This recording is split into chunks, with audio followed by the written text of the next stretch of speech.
Tuan-tuan, lalu Nabi SAW kata kepada Anas bin Malik. Tuan-tuan, kata Anas bin Malik, kata Rasulullah, ana uhibbuka ya Anas. Wahai Anas, aku cinta, aku kasih pada engkau. Qul aqabas salah. Kamu sebut zikir ni selepas daripada salat. Tuan-tuan tak kira lah tuan-tuan nak letak kat mana, tapi bacalah zikir ni yang diajak oleh Nabi kepada Anas bin Malik. Zikir ni biasa dah kita baca. Allahumma a'inna ala zikrika wa syukrika wa husni ibadatik.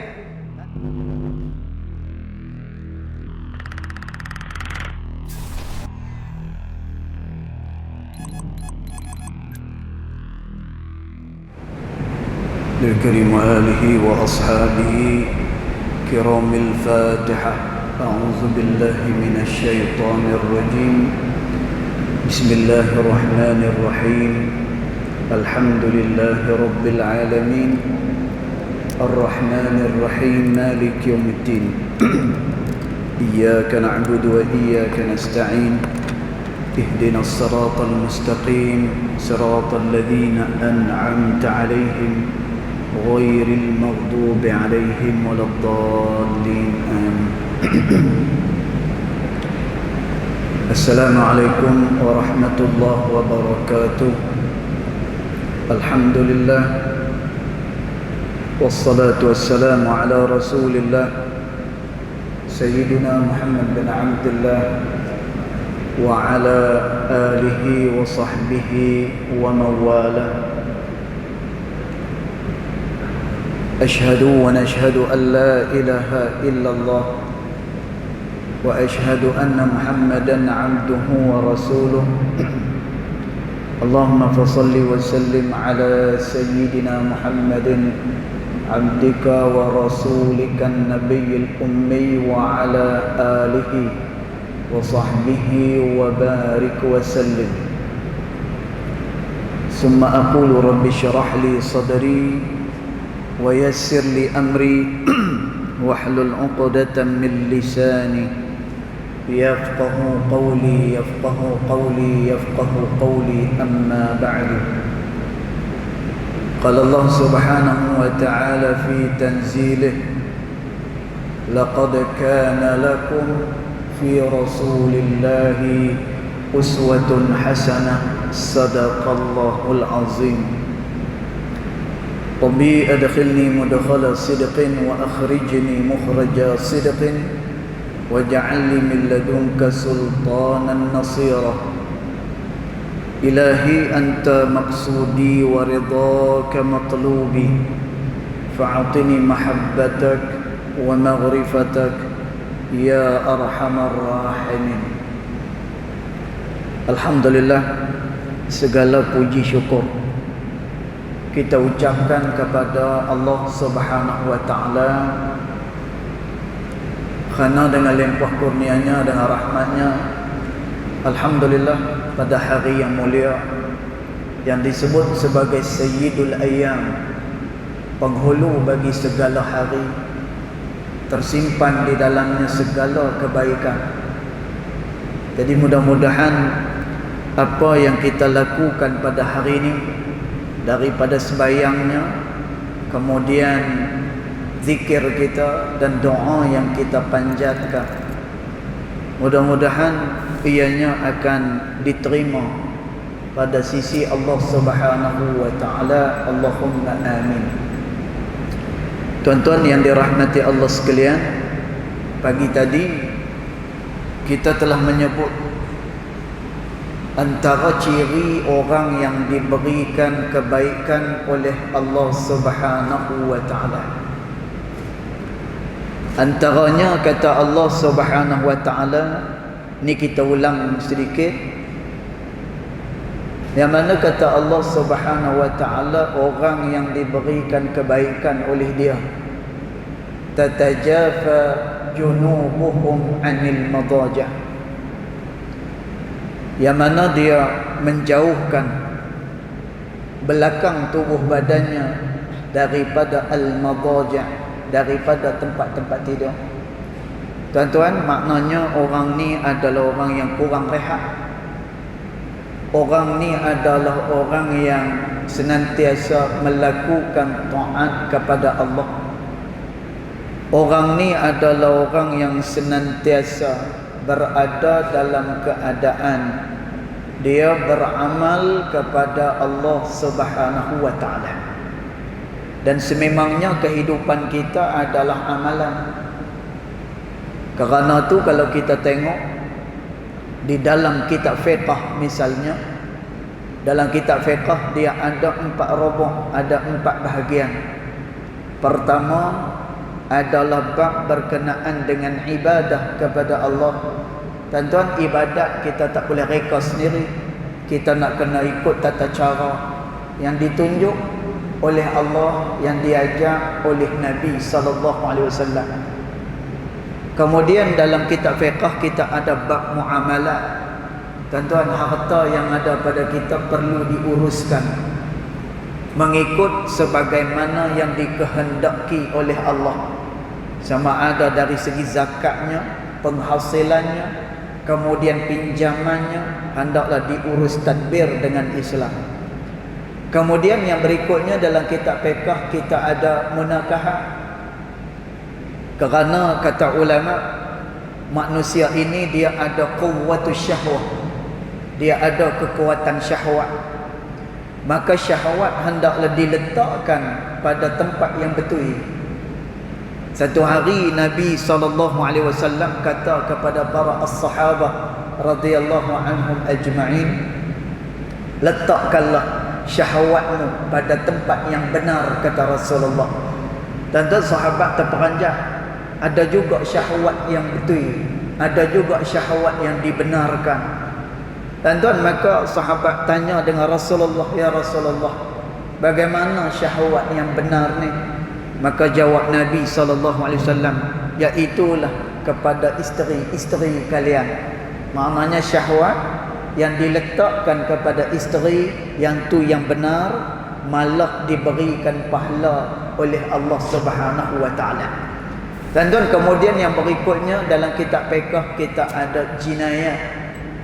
Biasalah manusia kadang-kadang ada terambil hak orang, kadang-kadang dia zalim pada orang, kadang-kadang adalah kesalahan-kesalahan yang dia buat. Tuan-tuan, kita hidup ni adalah sebagai hamba Allah.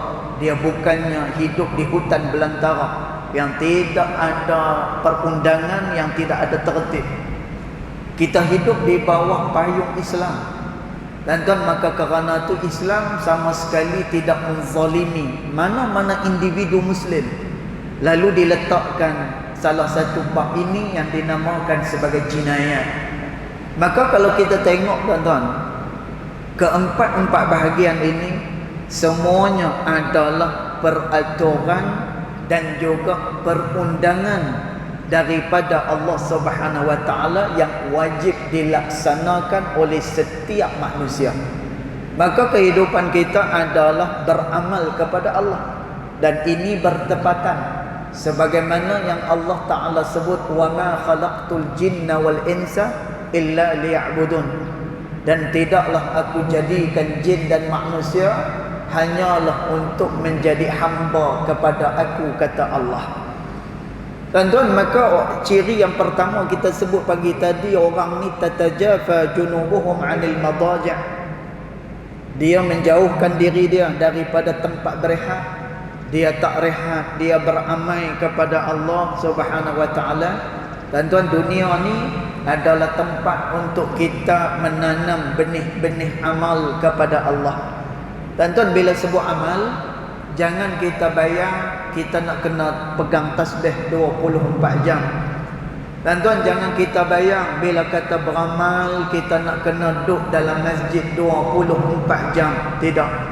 Macam kita katakan tadi, seluruh daripada kehidupan kita adalah amal kepada Allah Subhanahu wa taala. Maknanya, kalau dia seorang guru, maka dia mengajak sungguh-sungguh mengeluarkan murid dia daripada kejahilan kepada kebenaran dan juga cahaya ilmu. Kalaulah orang ni seorang pembuat rumah misalnya, tuan-tuan, maka dia memperhaluskan kerja-kerja pembuatan dia. Kalau dia seorang peniaga, tuan-tuan, dia seorang peniaga yang jujur dan juga ada niat nak membantu ekonomi umat Islam, tuan-tuan, maka dia dah pun dikira orang yang beramal kepada Allah Subhanahu wa taala.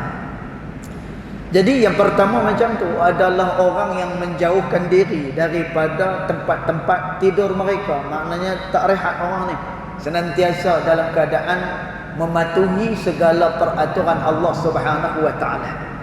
Kemudian Allah Taala sebut yad'una rabbahum khaufan wa tama'an.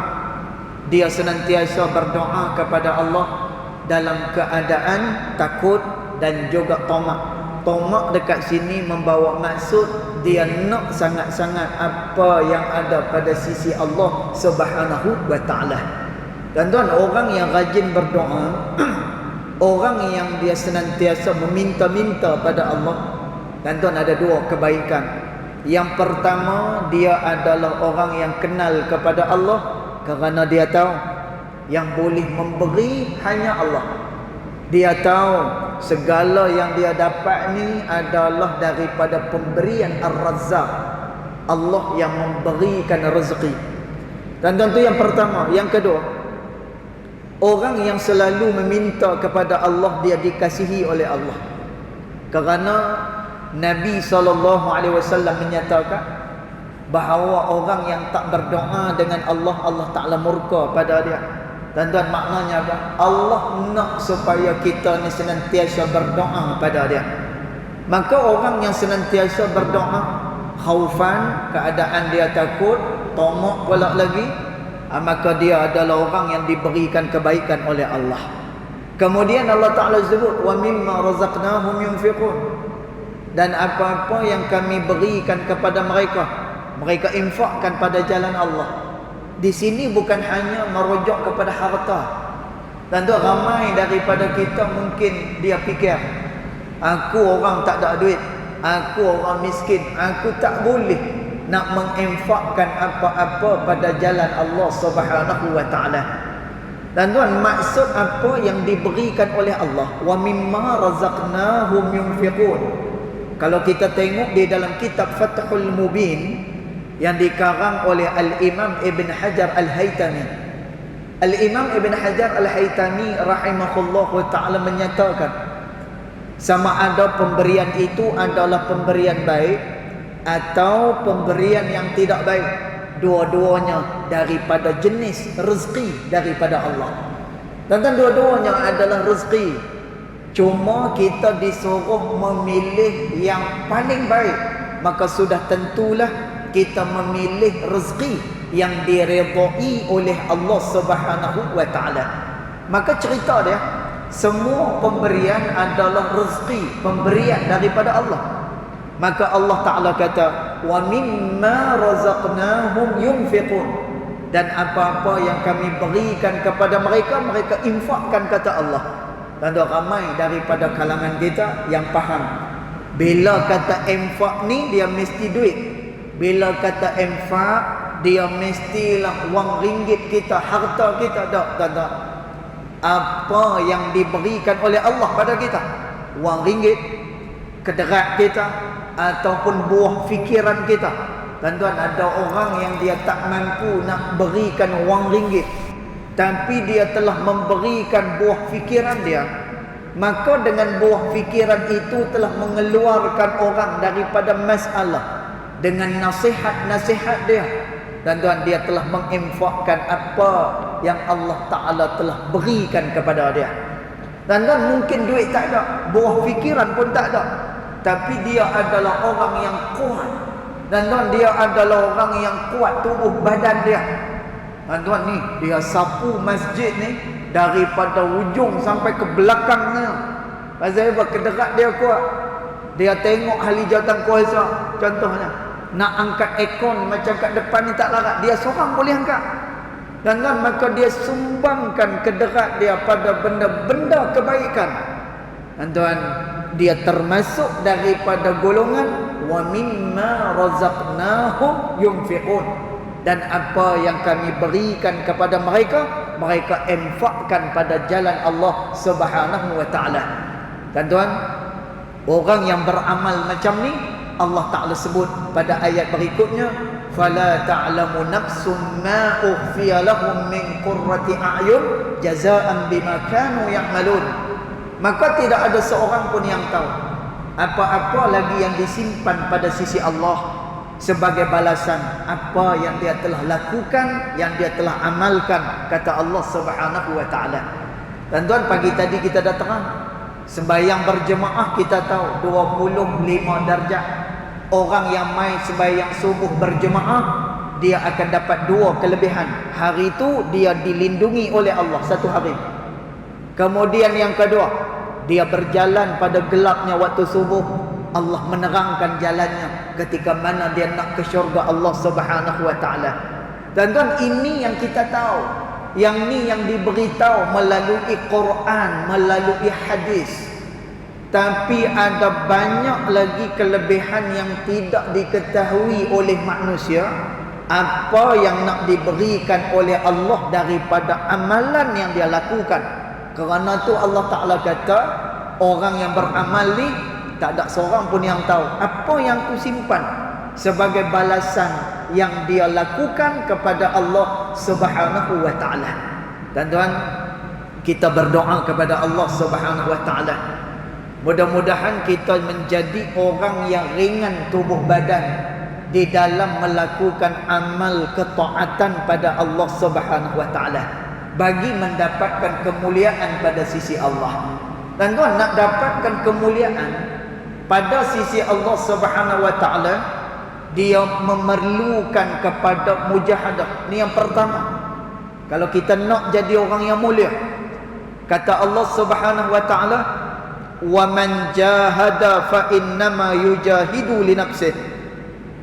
Siapa dia yang bermujahadah pada jalan, siapa yang bermujahadah, maka ketahuilah dia telah bermujahadah untuk dirinya. Tuan-tuan, maknanya apa? Dia mendapatkan keuntungan daripada apa yang dia telah lakukan, apa yang dia mujahadahkan, Allah Ta'ala beri keuntungan kepada dia. Tuan-tuan, sebab itu nak membeli syurga Allah Subhanahu wa taala, tak boleh kita hanya duduk senyap sahaja. Tak boleh kita menuruti hawa nafsu kita yang senantiasa mengajak kita kepada perkara-perkara yang tidak baik. Tuan-tuan, dia perlu kepada perlawanan yang besar dengan hawa nafsu. Tuan-tuan, sebab itu Nabi SAW kata kepada Sayyiduna Anas bin Malik radhiyallahu anhu wa ardah. Tuan-tuan, amalkan doa ni. Doa ni adalah untuk kita kuat dalam beramal kepada Allah. Tuan-tuan, bila kita jaga hubungan dengan Allah, semua urusan beres. Jaga hubungan dengan Allah. Sebab itu ada sebahagian orang kadang-kadang bila dia sibuk, datang waktu sembahyang, dia berasa tak dan nak sembahyang. Pasal apa? Nak selesaikan kerja dia.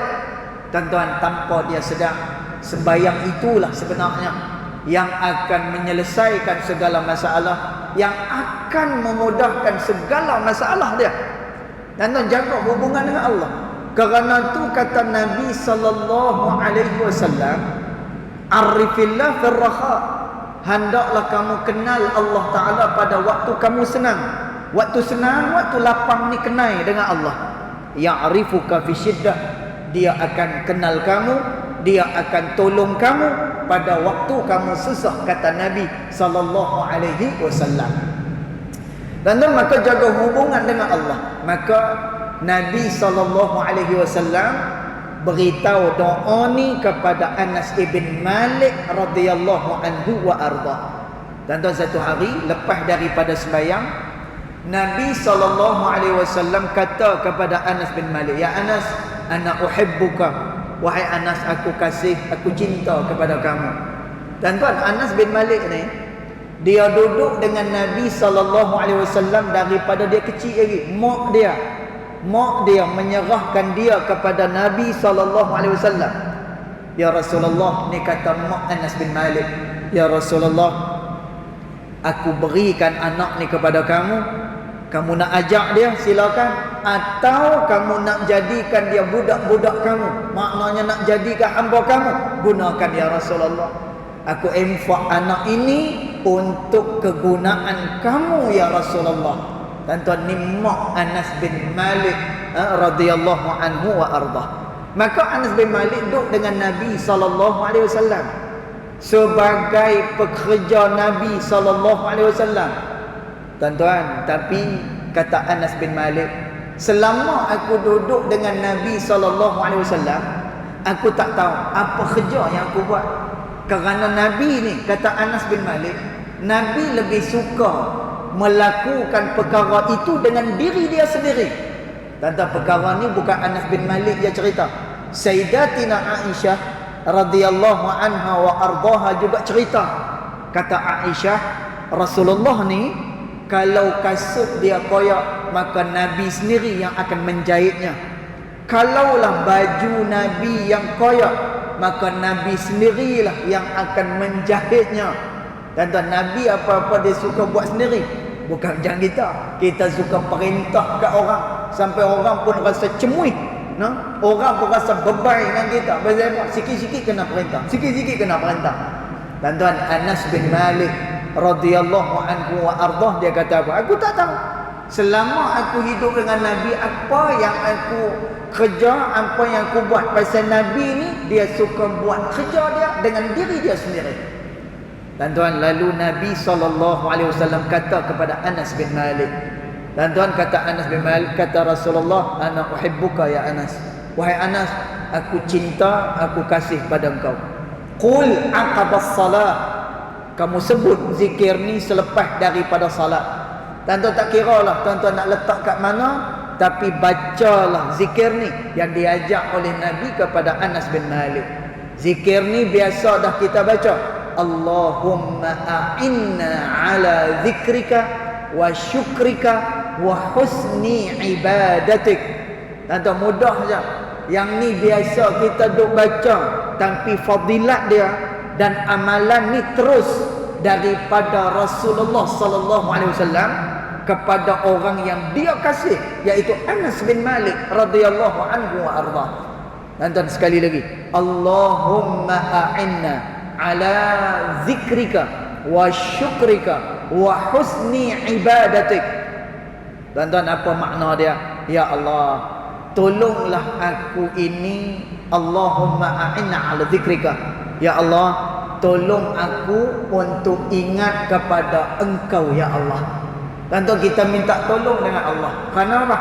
Kerana perlawanan dengan hawa nafsu, perlawanan dengan kehendak manusia ni, dia merupakan perlawanan yang begitu besar dan juga hebat. Kerana tu kita kena minta pertolongan daripada Allah. Ya Allah, tolong kami untuk ingat kepada Engkau, dan tolong kami supaya kami boleh bersyukur kepada Engkau ya Allah. Tuan-tuan, ramai orang yang dapat nikmat dia tak bersyukur dengan Allah. Sebagai contoh, nikmat pi masjid, nikmat pi surau. Tuan-tuan, sebelum ni dia tak heran pun kalau Tok Bilal dia azan, kalau Tok Bilal dia panggil orang sembahyang, ada orang kuliah, dia buat tak herannya. Tuan-tuan, bila main PKP hari tu ni, katuk masjid, bila main PKP kuliah pun tak ada. Tuan-tuan, dia terasa rugi. Dulu tak nak masuk masjid, dulu tak nak pergi kat kuliah dan sebagainya. Tuan-tuan, maka kita minta dengan Allah supaya kita pandai untuk bersyukur kepada Allah Subhanahu wa taala. Kemudian wa husni ibadatik. Ya Allah, tolonglah kami supaya kami dapat memperbaiki ibadat kami kepada Engkau ya Allah. Tuan-tuan, selama ni kita tak pernah hirau, kita tak pernah ambil peduli macam mana kualiti ibadat kita kepada Allah Subhanahu wa taala. Sedangkan tuntutan-tuntutan dunia kita akan buat sehabis baik, maka apatah lagi dengan tuntutan-tuntutan Allah. Setiap hari kita kena muhasabah bagi elok kita punya ibadat dengan Allah Subhanahu wa taala. Tuan-tuan, bila mana orang ni dah bermujahadah, bila mana orang ni dia beramal kepada Allah, Allah Ta'ala kata, walladzina amanu wa amilus salihati lanukaffiranna anhum sayyiatihim wa lanajziyannahum ahsanal ladzi kanu ya'malun, kata Allah. Dan orang yang beriman dan beramal saleh, kami hapuskan semua dosa-dosa dia. Tuan-tuan, bila Allah Ta'ala hapuskan dosa kita, clear, tuan-tuan. Kita ni yang susah kerana dosa. Tuan-tuan, kita ni yang berat kerana dosa. Tuan-tuan, kita tak dapat rezeki kerana dosa. Sebab itu Imam Nawawi rahimahullah ta'ala menyatakan berkenaan dengan wabak penyakit. Tuan-tuan, kata Imam Nawawi, wabak penyakit ni dia mai adalah kerana dosa-dosa yang dilakukan oleh manusia kepada Allah. Tuan-tuan, kita tak boleh buat apa hari tu ni. Ada orang yang ada kerja, jadi tak ada kerja. Ada orang yang ada pendapatan, jadi tak ada pendapatan. Kita boleh pergi masjid, tiba-tiba tak boleh pergi masjid. Kita boleh kuliah, tiba-tiba tak boleh kuliah. Tuan-tuan, ini adalah kerana bizunubihim, kerana dosa yang dilakukan oleh manusia pada Allah. Tapi Allah Ta'ala kata, orang beriman dan beramal saleh, lanukaffiranna anhum sayyiatihim, kami akan hapuskan segala kesalahan-kesalahan mereka, dan kami akan beri kepada mereka sebaik-baik balasan, kata Allah Subhanahu wa ta'ala. Tuan-tuan, orang yang jaga hubungan dengan Allah Subhanahu wa ta'ala, kata Al-Imam Ibn Rajab Al-Hambali rahimahullahu ta'ala, dia dapat rasa nikmat itu sebelum daripada dia berada di negeri akhirat lagi dah. Tuan-tuan, atas dunia pun mudah, atas dunia pun tenang hati, atas dunia pun tak celaru, tak serabut dan sebagainya. Pasal apa? Ini adalah kesan daripada melakukan taat kepada Allah Subhanahu wa ta'ala. Jadi kita minta dengan Allah, mudah-mudahan kita diberikan kekuatan dan senantiasa diberikan keberkatan, kebaikan oleh Allah Subhanahu wa ta'ala, insya-Allah. Cukup dulu setakat tu tazkirah Jumaat kita. Mudah-mudahan ada manfaat daripada tazkirah petang ini.